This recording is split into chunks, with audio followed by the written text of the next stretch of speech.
Did you know that nearly half of the world's wealth is owned by just 1% of the population? This massive divide shapes not only economies but also cultures and public sentiment across the globe. There's no denying that cultural divides and wealth disparities have become a defining feature of our modern society. From protests to social media campaigns, we're seeing people from all walks of life demanding change and calling for a more level playing field. But before we can start building bridges, we need to understand the scope of the problem and its far-reaching consequences. The cultural divides we're talking about are complex and multifaceted, with roots that stretch back centuries. They're not just about economic inequality, but also about access to education, healthcare, and opportunities.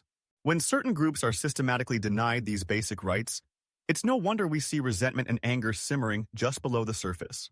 So, in this video, we're going to explore the intersection of culture, wealth, and public sentiment, and how it's shaping our world today. We'll delve into the statistics, the stories, and the experiences that are driving these divisions, and we'll search for ways to overcome them. In today's society, it's easy to get caught up in our own bubbles and forget that there's a whole world out there that's vastly different from our own. But if we want to create real change, we need to be willing to listen, to learn, and to confront our own biases and privileges head-on. The central problems we're facing today are numerous and interconnected. On one hand, we have wealth disparities that are getting worse, not better. The richest 1% are accumulating more and more power, while the rest of us are struggling to make ends meet. On the other hand, we have cultural divides that are driving us further and further apart. These divides are often reinforced by our social media echo chambers, where we only interact with people who share our beliefs and values. We're no longer exposed to opposing viewpoints, and we're no longer forced to challenge our own assumptions. As a result, we're becoming more and more polarized, and our communities are suffering as a result.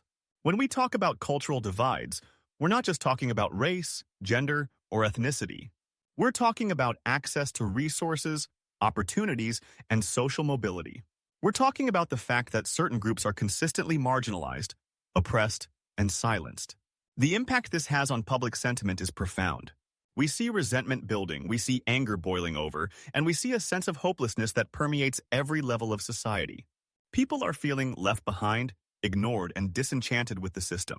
We need to recognize that these divides are not just a result of individual failures, but of systemic injustices that have been built into the very fabric of our society.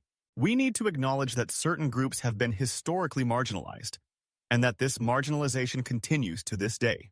The truth is, we're not just talking about cultural divides. We're talking about a crisis of democracy itself.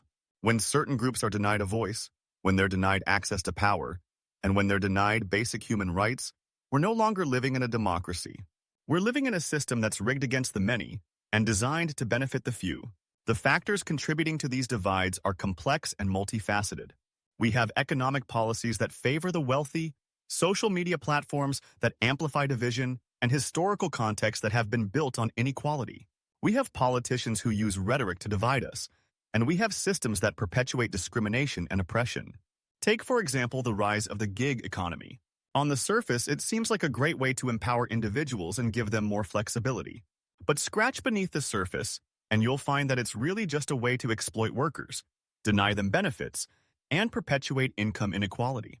Or take social media, which has become a breeding ground for misinformation and hatred. We're seeing people being manipulated, swayed, and radicalized by algorithms that are designed to keep us engaged, not to keep us informed.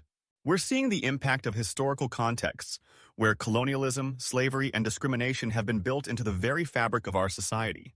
We're seeing how these injustices have been perpetuated, how they've been hidden, and how they've been denied. We're seeing how education systems perpetuate these divides by teaching a narrow Eurocentric view of history that erases the experiences of marginalized communities. We're seeing how healthcare systems deny access to certain groups and how they perpetuate inequality. We're seeing how economic systems favor the wealthy and how they perpetuate income inequality. We're seeing how taxation policies are designed to benefit corporations, not people. We're seeing how trade agreements are negotiated in secret, behind closed doors, with no accountability to the people. In the midst of all this, it's easy to feel overwhelmed, to feel like there's nothing we can do to change the system. But the truth is, every single one of us has the power to make a difference. We have the power to educate ourselves, to listen to opposing viewpoints, and to challenge our own biases. We have the power to hold our leaders accountable, to demand change, and to organize. We have the power to use our voices, to raise awareness, and to build bridges between communities. Let me share with you a story that illustrates the impact of these divides. I grew up in a community that was deeply divided along racial and economic lines. I saw firsthand how poverty, lack of access to education, and marginalization led to resentment and anger. But I also saw how community organizers, activists, and everyday people came together to build bridges, to listen, and to learn from each other. I saw how they used art, music, and storytelling to break down barriers and to create a sense of community. I saw how they worked tirelessly to provide access to education, healthcare, and opportunities. And I saw how they fought for justice, for equality, and for human rights. The struggle was real, the struggle was hard, and the struggle was ongoing. But in the midst of it all, I saw glimmers of hope. I saw people from different backgrounds, ages, and creeds coming together to create a more just and equitable society. The story is not unique to my community. It's a story that's being played out in communities all around the world. It's a story of struggle, of resistance, and of hope. As we move forward, it's essential that we remember the power of storytelling, the power of community, and the power of collective action. We need to recognize that these divides are not inevitable, and that we have the power to create a more just and equitable society. We need to summarize the key points we've discussed today. We've seen how cultural divides and wealth disparities are shaping our world, and how they're driving us further and further apart. We've seen the central problems that are contributing to these divides, and we've explored the various factors that are perpetuating them. We've looked at the impact of these divides on public sentiment, and we've seen how they're reinforcing systems of oppression and marginalization. But we've also seen glimmers of hope, and we've seen the power of collective action to create change. So, what can you do? You can start by sharing your thoughts in the comments below.